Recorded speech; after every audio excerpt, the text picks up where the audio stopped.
여러분, 우리가 살면서 참 살면 살수록 배워야 될 것이 많구나라는 마음을 가지게 되지 않습니까? 요즘은 식당에 가서 음식 주문을 할 때도 기계로 주문을 해야 돼요.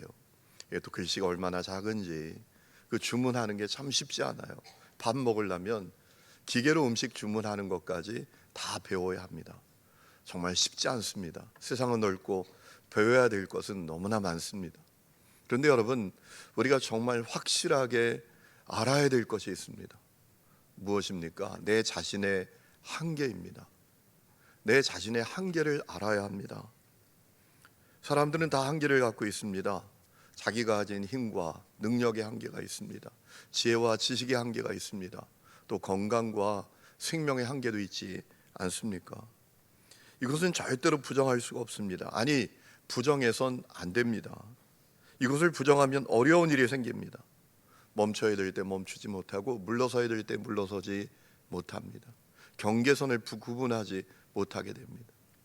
요즘 한국 교회에 은퇴하신 목사님이 교회 엄청난 돈을 요구했다 그래서 참 문제가 많잖아요. 여러분, 그 교회 부목사님으로부터 들은 얘기인데요, 되게 얘기가 와전됐더라고요. 이런 겁니다. 목사님이 그 교회를 개척하고 사역을 하셨어요. 그래서 교회가 엄청나게 부흥됐어요. 이분이 설교를 잘하는 분입니다. 그러니까 은퇴를 했어도 교회에서 설교를 해달라고 하는 거예요. 새로 오신 목사님이 좀 말씀이 약해요. 그래서 교회를 유지하기 위해선 목사님이 계속 설교를 하니까 이 리더십이 두 개가 된 거죠, 교회에. 그래서 어려움이 생기는 겁니다. 두 분의 스타일도 달라요. 그래서 이제는 우리가 갈라서야 되겠다. 그래서 은퇴하신 목사님이 나가서 내가 교인들하고 개척을 하겠다.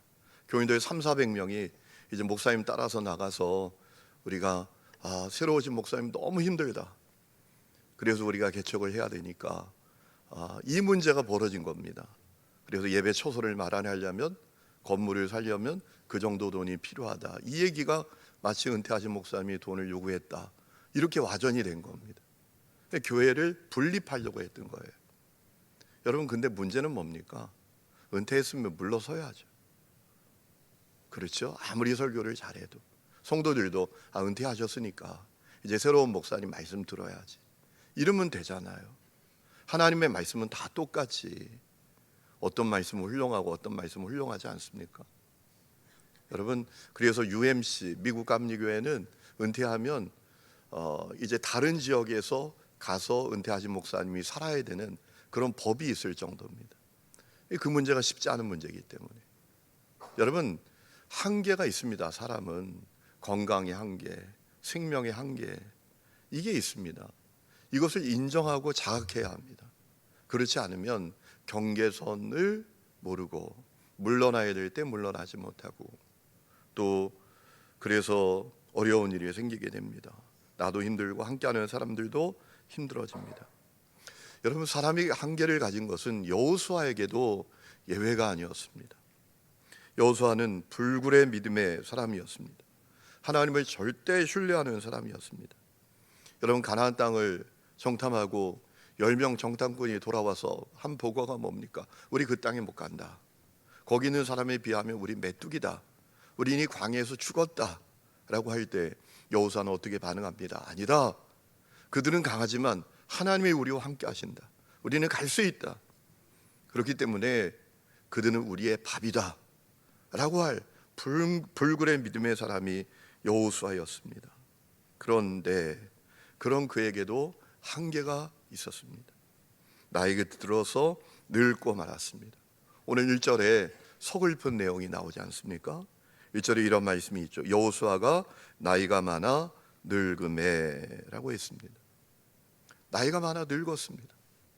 여러분, 세상에 이 한계로부터 자유로운 사람이 누가 있겠습니까?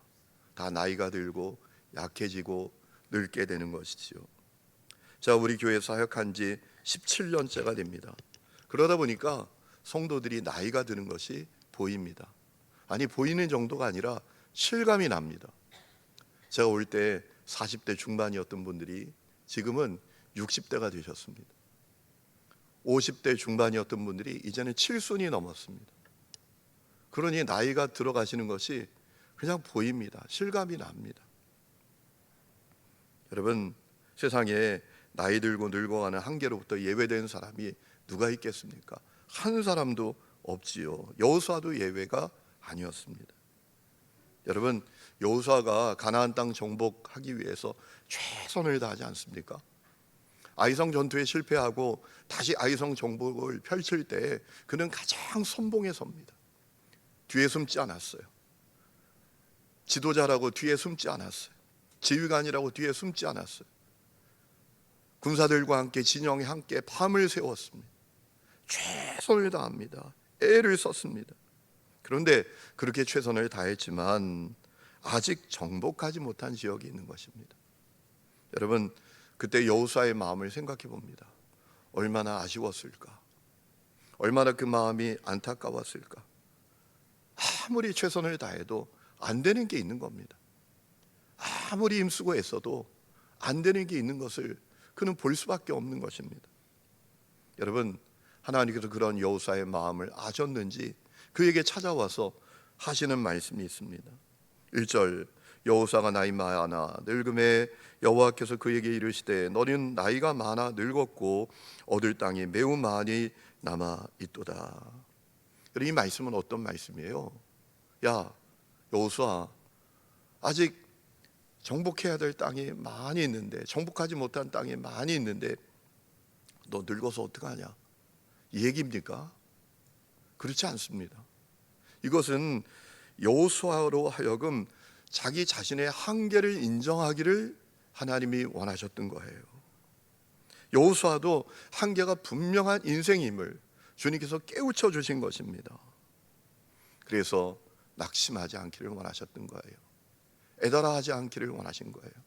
누구나 다 한계가 있다라는 사실을 여호수아가 알기를 원하셨던 거예요. 여러분, 우리도 인정해야 합니다. 우리도 다 한계가 있는 인생들입니다. 사실 그래야 젊을 때부터 하나님께 매달리잖아요. 한계가 있다라는 사실을 알지 못하면 하나님 앞에 목을 곧게 하고 교만하게 삽니다. 그런데 내가 한계가 분명한 존재지, 이 사실을 알면 달라집니다. 하나님 앞에 무릎 꿇게 되고요, 겸손하게 되고요, 물러서야 될 때를 알게 되고요, 넘지 말아야 될 선이 있다라는 사실도 알게 되는 것이지요. 여러분, 그래야 끝까지 승리할 수 있지 않겠습니까? 여러분, 오늘 말씀을 보면 하나님께서 여호수아에게 그가 늙었지만 그래서 아직도 정복하지 못한 땅이 어떤 땅인지를 알려주셨습니다. 2절에 보면 이 남은 땅은 이러하니라고 시작해서 땅들이 쭉 나옵니다. 여러분, 2절부터 5절까지의 내용을 보면 그 지역은 크게 세 부분입니다. 블레셋 지역, 시돈 지역, 이스라엘 북부 지역을 가리키는 것입니다. 자, 그리고 중요한 말씀을 그 다음에 하십니다. 어떤 말씀을 하셨습니까?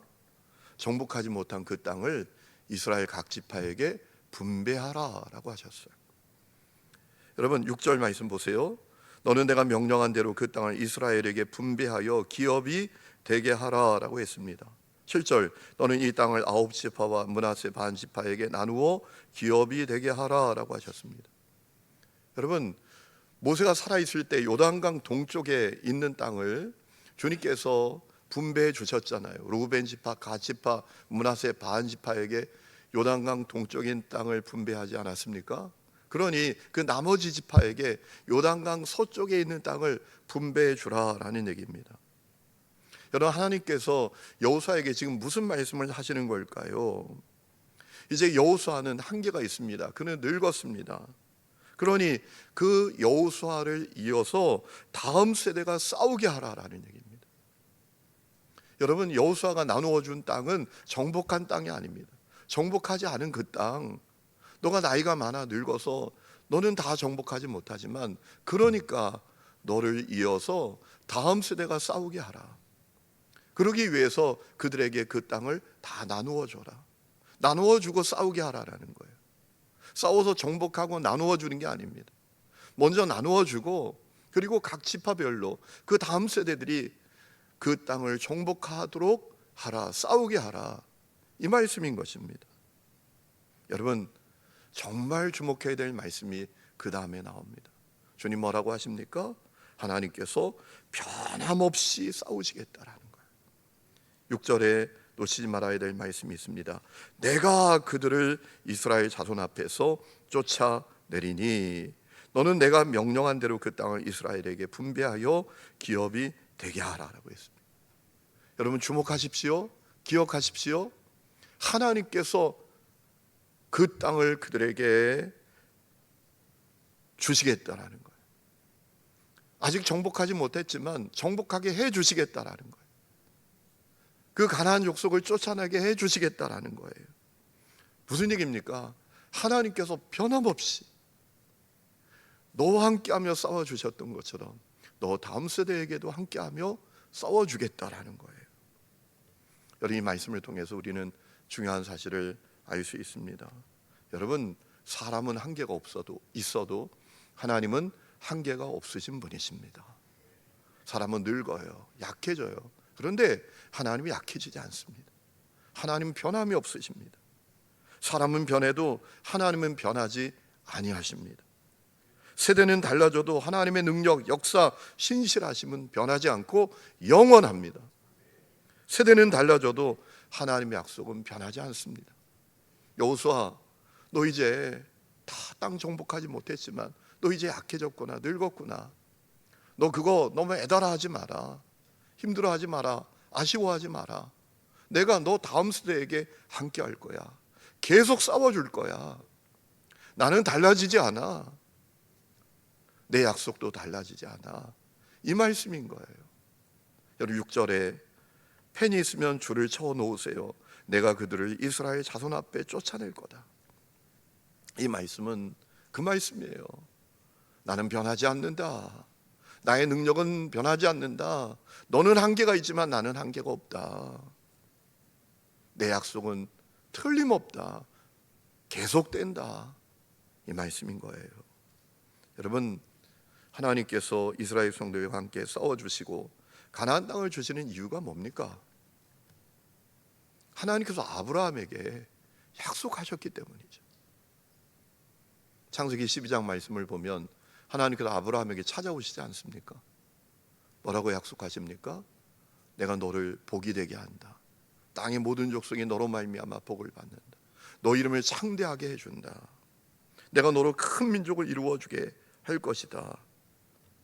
여러분 아브라함이 그 약속을 믿고 순종하잖아요. 그래서 하란 땅을 떠나지 않습니까? 하란에서 그 부르심을 받고요. 가나안 땅에 들어갔습니다. 창세기 12장 말씀을 보면 가나안 땅에 도착해서 세겜 땅 상수리 나무 아래 이르렀을 때입니다. 그때 하나님께서 다시 아브라함에게 찾아오십니다. 그리고 뭐라고 하십니까? 창세기 12장 7절 여호와께서 아브라함에게 나타나 이르시되 내가 이 땅을 너의 자손에게 주리라. 아멘. 저는 이 말씀을 찾아보면서 가슴이 떨리더라고요. 그렇구나. 사람은 한계가 있어도 하나님은 한계가 없으시고 세대는 달라져도 하나님의 약속은 틀림이 없구나. 계속되는구나. 여러분 하나님은 끝까지 약속을 지키시겠다라는 거예요. 너는 늙었지만 내 약속은 틀림이 없다.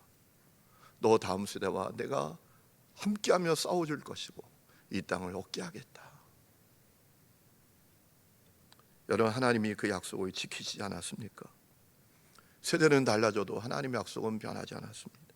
세대는 달라져도 하나님의 능력, 하나님의 신실하심은 전혀 달라지지 않았습니다.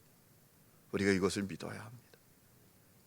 제가 부산 해오름교회 떠날 때 성도들이 얼마나 반대를 하는지요. 제가 떠나면 큰일 난다라는 겁니다. 제가 장로님들께 얘기했더니 제가 서울 간다고 6시간 동안 저를 안 놔주시는 거예요. 6시간 동안 설득하고 안 된다고, 그만하자고, 안 된다고 6시간 만에 그분들이 포기하시더라고요. 여러분 제가 그분들에게 드렸던 말씀이 있어요. 사람은 달라져도 하나님은 동일하십니다. 사람은 달라져도 하나님은 달라지지 아니하십니다. 사람은 달라져도 하나님의 약속은 변함이 없습니다. 여러분 여러분에게도 마찬가지입니다. 우리 교회에도 마찬가지입니다. 하나님은 세대를 이어서 함께 하실 것이고 싸우시고 승리를 주실 줄로 믿습니다. 그러므로 염려 걱정 근심하지 말아야 합니다.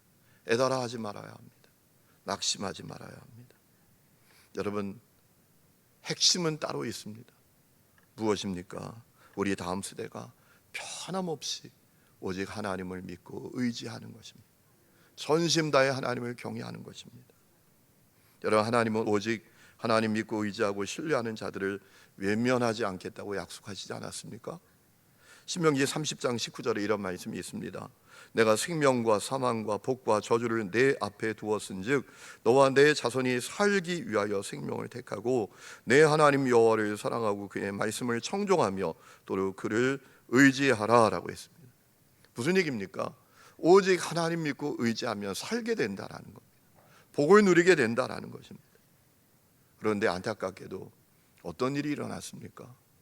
여호수아의 다음 세대는 다른 세대가 되고 말았습니다. 오직 하나님 믿고 의지하고 경외하는 신앙을 잃어버리고 말았습니다. 안타깝게도 사사기 이정에 가슴 아픈 말씀이 있지 않습니까? 그 후에 일어난 다른 세대는 여호와를 알지 못하며 여호와께서 이스라엘을 위하여 행하신 일도 알지 못하였더라. 여호수아가 죽기 전에 이스라엘 백성들을 다 모아놓고 신신당부하잖아요. 당신들이 누구를 섬길지 오늘 택하십시오. 나와 내 집은 오직 하나님만 섬깁니다. 그때 철석같이 그렇게 하겠다고 대답했던 그 다음 세대가 오직 하나님을 믿고 의지하는 신앙을 잃어버리고 다른 세대가 되어버렸다라는 겁니다. 그래서 어떤 일이 벌어졌죠? 그들이 이방 족속에게 압제당하고 쫓겨다니고 고난을 겪는 그런 안타까운 시간을 보내게 되지 않았습니까? 여러분, 우리는 다 한계를 가진 사람들입니다. 연약한 존재들입니다. 그러나 문제 없습니다. 왜냐하면 하나님은 변함이 없는 분이시기 때문입니다. 하나님의 능력, 하나님의 권세, 그분의 신실함은 달라지지 않고 그분의 약속도 달라지지 않습니다. 중요한 것은 무엇입니까? 핵심은 무엇입니까? 우리 다음 세대가 오직 하나님 믿고 의지하고 하나님만 경외하는 신앙을 가지는 것입니다. 그러면 됩니다. 그러기 위해서 필요한 것이 있습니다. 먼저 우리들이, 부모인 우리들이 하나님을 믿고 전심 다해 하나님을 경외하고 섬기며 사는 것입니다. 여러분, 우리 자녀들은 말한 것을 배우지 않고 우리가 살아낸 것을 배웁니다. 우리가 말한 것을 그들이 보는 것이 아니라 우리가 살아낸 것을 보고 배웁니다. 우리가 전심 다해 하나님 믿고 하나님 경외하고 하나님 섬기며 살아야 합니다. 하나님은 틀림없어. 우리가 그렇게 하면 내 자녀도 그렇게 할 것이고 하나님의 놀라운 일하심을 보게 될 것입니다. 그 역사가 여러분 모두에게 있기를 주의 이름으로 축원합니다.